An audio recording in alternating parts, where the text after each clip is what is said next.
In my first episode, I talked with Evan Mantic about the founding of the Society of Classical Poets, and I mentioned the Poetry Foundation. I wanted to go into a little bit more detail about this because it's just very instructive of where we are today. Their publication, Poetry Magazine, is one of the most prestigious poetry publications. They are the biggest poetry organization today because 20 years ago, a philanthropist gave them $200 million. And now that they've been captured by woke interests, now they're a $200 million Marxist organization, which is totally paradoxical, but there it is. So in 2020, when rioting was going on around the country, the Poetry Foundation released a short 4-sentence statement where they denounced systemic racism, like so many other organizations and companies did. When they did this, a lot of people got angry. They felt insulted because it wasn't enough. They were merely insufficient in their enthusiasm. So the president, Henry Beenan, and board chairman Willard Bunn III resigned. Which, by the way, I just have to point this out. If your name is Willard Bunn III, is anyone going to think that you're not the most elitist, privileged white person who's ever lived? I mean, come on. Nobody was ever going to be convinced by your vague statement of solidarity, but they capitulated like everybody else. And so Beenan and Bunn were replaced. Their new president is this diversity bureaucrat.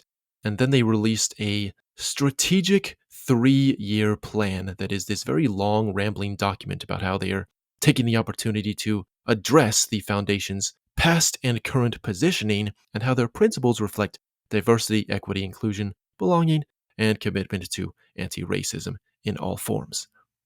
And when you look in detail at what this strategic plan entails, if you're watching this video, you can see this diagram that's in the shape of an hourglass or a double inverted pyramid, whatever you call this.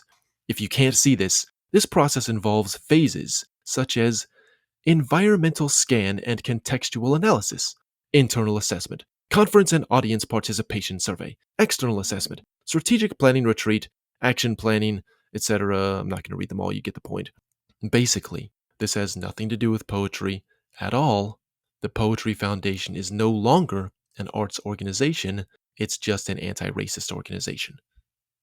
Arts organizations are not defending civilization. It is now the barbarians who are in charge of them, and they are running these organizations into the ground.